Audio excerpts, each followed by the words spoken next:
Hello everyone, कैसे हो आप सब। एक बार पुनः स्वागत है आप सभी का हमारे अपने YouTube channel A to Z biology classes पर। देखिए, आज की इस वीडियो में हम देखेंगे क्लास 11th बायोलॉजी एनसीईआरटी। काफ़ी इंपॉर्टेंट डिफरेंस देखेंगे आज की इस वीडियो में, जो कि अस्थि व उपास्थि के मध्य है। यानी आज की इस वीडियो में हम देखेंगे अस्थि व उपास्थि में अंतर, यानी डिफरेंसेस बिटवीन बोन एंड सर्टिलेज।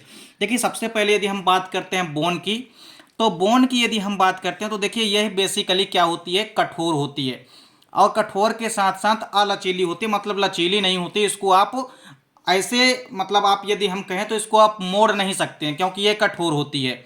इसलिए हड्डियों में आप देखेंगे, यानी अस्थियों में आप देखेंगे कि ये प्रायः कठोर होती हैं और अलचीली होती हैं। वहीं यदि हम उपास्थि की बात करते हैं तो उपास्थि प्रायः कोमल होते हैं और साथ ही साथ लचीली होती हैं, अर्थात इनको हम मोड़ सकते हैं। जैसे आप अपने पिन्ना यानी बाएं कर्ण के जब बाहर के भाग में देखेंगे तो वहाँ पे जो उपास्थि होती है, इसको आप इधर से उधर आसानी से मोड़ सकते हैं, क्योंकि यह लचीली होती है। तो उपास्थि को आपको ध्यान में रखना है कि उपास्थि क्या होती है, कोमल होती है और लचीली होती है। दूसरा डिफरेंस आपको याद रखना है कि इनमें रक्त कणिकाएं बनती है। मोस्ट इंपॉर्टेंट डिफरेंस है। जो बोन होती है, बोन में आपको याद रखना है कि रक्त कणिकाओं का यानी ब्लड वेसल्स का निर्माण होता है। तो इनमें रक्त कणिकाओं का निर्माण होता है, चाहे वो आपकी आरबीसी हो, चाहे डब्ल्यूबीसी हो, चाहे प्लेटलेट्स हो। लेकिन मुख्य रूप से आरबीसी और डब्ल्यूबीसी आप ध्यान रखेंगे कि इसमें रक्त कणिकाओं का निर्माण होता है। उपास्थि की यदि हम बात करें तो देखिए इसमें श्वेत, या इसमें प्रायः आप ऐसा कह सकते हैं कि इनमें रक्त कणिकाएं जो है प्रायः नहीं बनती है। तीसरा डिफरेंस देखिए क्या है कि इनमें अस्थि मज्जा पाया जाता है। देखिए, जो बड़ी अस्थियां होती है प्रायः इनके बीच में अस्थि मज्जा यानी कि बोन मेरो पाया जाता है, और बोन मेरो पर ही रक्त कणिकाओं का निर्माण होता है। अर्थात चाहे वो आपकी आरबीसी हो, चाहे डब्ल्यूबीसी हो, या आपकी प्लेटलेट्स कणिकाएं हो, इन सभी का निर्माण अस्थि मज्जा के यानी कि बोन मेरो के अंदर ही होता है। और ये बोन मेरो कहाँ पे होती हैं, तो ये अस्थियों में ही पाई जाती हैं।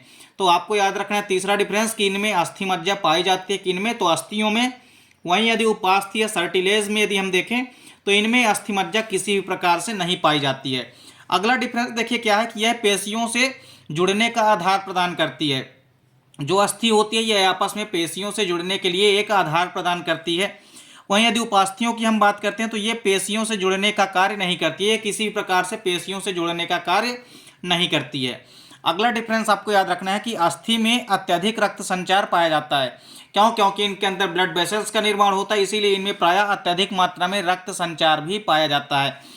वहीं उपास्थियों की यदि हम बात करते हैं तो इनमें रक्त संचार या तो नहीं पाया जाता है, और या तो पाया भी जाता है तो अत्यधिक कम मात्रा में होता है।